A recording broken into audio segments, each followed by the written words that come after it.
আসসালামু আলাইকুম। মাহে রমজানের পবিত্র এই সময়ে যারা আমার সিয়াম সাধনা নিয়ে আলোচনাটি শুনছেন বা পরবর্তীতে আবারও শুনবেন, তাদের সকলকেই রমজানুল মোবারকের শুভেচ্ছা। প্রিয় ভাইয়েরা, নবী করিম সাল্লাল্লাহু আলাইহি সাল্লাম বলেছেন, বুনিয়াল ইসলাম আলা খামসিন শাহাদাত। ইসলাম পাঁচটি স্তম্ভের উপরে প্রতিষ্ঠিত, তার মধ্যে সিয়াম সাধনা একটি। তো আল্লাহ রাব্বুল আলামিন যতগুলো বিধান আমাদের উপরে ফার্জ করেছেন, প্রত্যেকটি বিধানেরই শিক্ষণীয় দিক আছে। সওয়াবের একটা বিষয় তো আছেই। একটা ভালো কাজ করলে তো আল্লাহ সন্তুষ্টি অর্জন করা সম্ভব, আল্লাহ নৈকট্য লাভ করা সম্ভব, কিন্তু শিক্ষণীয় দিকগুলো আমরা তালাশ করি না বলে অনেক সময় অনেক ইবাদত আমরা বছরের পর বছর করে যাচ্ছি, কিন্তু সেই ইবাদত থেকে আমাদের যে শিক্ষা নেওয়া উচিত সেই শিক্ষাটা আমরা পাচ্ছি না। যেমন আল্লাহ কোরআনে নামাজ সম্পর্কে বলেছেন, ইন্নাস সালাতা তানহা আনিল ফাহশাই ওয়াল মুনকার। নিশ্চয় নামাজ মানুষকে অন্যায় এবং অশ্লীল কাজ থেকে বিরত রাখে। নামাজের একটি উদ্দেশ্য এখানে বলা হয়েছে যে নামাজ পড়লে মানুষ অন্যায় এবং অশ্লীল কাজ থেকে বিরত থাকবে। এখন যেহেতু আমরা সিয়াম সম্পর্কে আলোচনা করছি, কিন্তু এখানে আমি একটু বলতে চাই যে নামাজ কিভাবে একটা মানুষকে অন্যায় এবং অশ্লীল কাজ থেকে বিরত রাখে, এই বিষয়টা কিন্তু খুব বেশি আলোচনা আমরা শুনি না। রমজান মাসে আমরা প্রত্যেকটা মসজিদে, জুমার খুতবায়, বিভিন্ন চ্যানেলে, অনলাইন মিডিয়ায় বিভিন্নভাবে এই সিয়াম সাধনা নিয়ে আমরা আলোচনা শুনি। এই আলোচনাগুলো আমরা বেশিরভাগ ক্ষেত্রেই দেখি সেটি হচ্ছে যে কত বেশি সোয়াব পাওয়া যায়।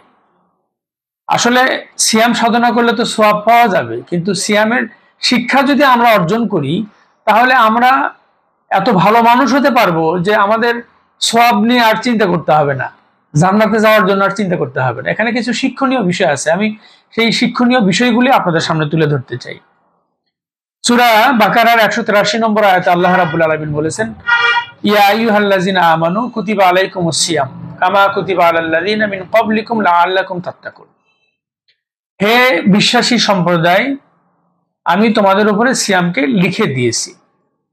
এখানে কিন্তু ফরজ করে দিয়েছি সেটা বলা হয়নি, লিখে দিয়েছি বলা হয়েছে।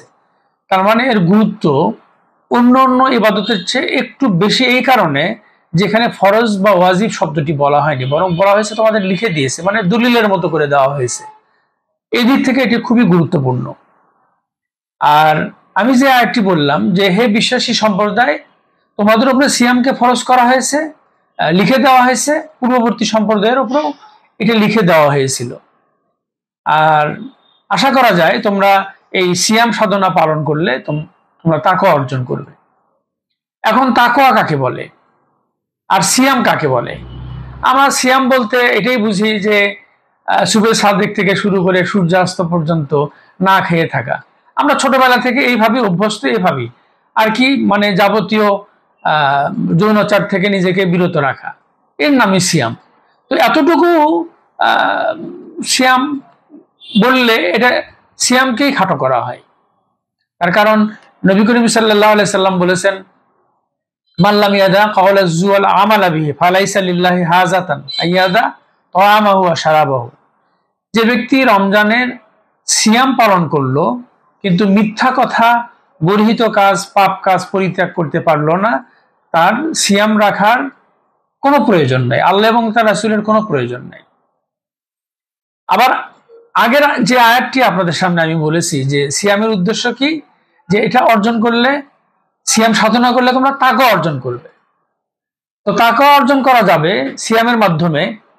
আবার এখানে আল্লাহ রাসূল সাল্লাল্লাহু আলাইহি সাল্লাম বলছেন যে মিথ্যা কথা পরিত্যাগ করতে হবে। তো তাকওয়ার সাথে মিথ্যার একটা শত্রুতা আছে। যে ব্যক্তি মিথ্যা কথা বলে সে মুত্তাকি বা তাকওয়া অর্জন করতে পারবে না। তো তাকওয়া কাকে বলে সেটা বলেই আমি শিক্ষার দিকে যেতে চাই। যে তাকওয়া হচ্ছে আল্লাহকে ভয় করে সকল গর্হিত অন্যায় অপকর্ম থেকে নিজেকে বিরত থাকার নামই হলো তাকওয়া। একটা প্রসিদ্ধ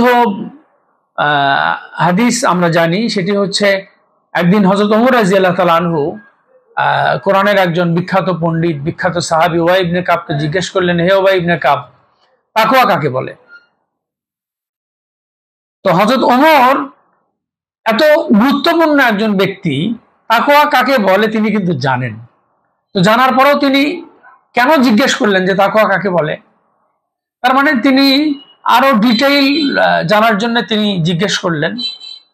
তো তিনি হযরত ওমরকে বললেন যে, হে ওমর, তুমি কি কাঁটাযুক্ত, সংকীর্ণ, কর্দমাক্ত সরু রাস্তায় পথ হাঁটনি? হযরত ওমর বললেন, হ্যাঁ, আমি হেঁটেছি।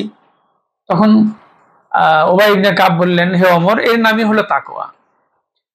তো আপনি কাঁটাযুক্ত গলি পথে, ময়লা পথে, সরু পথে আপনার কাপড়কে আঁটুসুটু করে সতর্কতার সাথে আপনি রাস্তায় হেঁটেছেন, তো এটাইকেই তাকওয়া বলা হয়। তো এর দ্বারা আমরা কি শিক্ষা পাই? যে তাকওয়া হলো সেটাই যে একটা সমাজে সুদ, ঘুষ, অন্যায়, অবিচার, অশ্লীলতা, নানান রকম পাপাচার থাকবে, সেই সমাজের মধ্যে নিজেকে খুব সতর্কতার সাথে সাবধানে চলার নামই হলো তাকওয়া। এর নামই আল্লাহর ভয়। আর এই আল্লাহর ভয় সৃষ্টি করার জন্য আল্লাহ পাক আমাদের উপরে সিয়ামকে ফরজ করেছেন। আর সিয়ামের ওই যে বললাম শিক্ষা বলতে গিয়ে আমি আবার এইদিকে আসলাম, আমি আবার ওইদিকে যেতে চাই যে আল্লাহ রাসূলের সাল্লাল্লাহু আলাইহি সাল্লামের সেই কথা যে যে ব্যক্তি সিয়াম পালন করলো অথচ মিথ্যা কথা, গর্হিত কাজ এবং খারাপ কাজ, অন্যায় কাজ পরিত্যাগ করতে পারলো না, তার না খেয়ে থাকাতে আল্লাহ এবং তার রাসূলের কোনো প্রয়োজন নেই। তার মানে মিথ্যা কথা যদি কেউ বলে তার সিয়াম কবুল হবে না।